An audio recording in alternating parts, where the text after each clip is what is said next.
সবাই জানেন 1000 কোটি টাকা, সম্ভবত 1000 কোটি টাকা আমাদের বাংলাদেশের যিনি প্রধান উপদেষ্টা তিনি ইসরায়েলকে সহযোগিতা দেয়।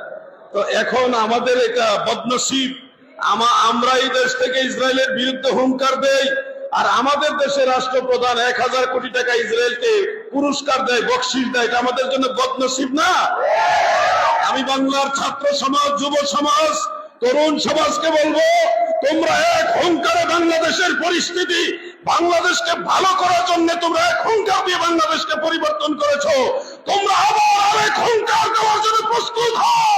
এই বাংলাদেশ থেকে ইহুদ এবং নাসারাদের দালালদেরকে তাড়িয়ে আল্লাহর ওলিদের প্রতিনিধিদেরকে বসাতে হবে।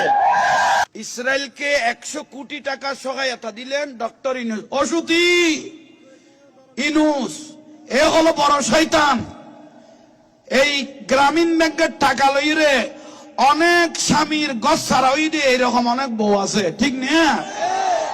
এই সুতি ইউনূসকে আমি বলতেছি, আমার মনে হয় তার জন্মেরও সমস্যা আছে।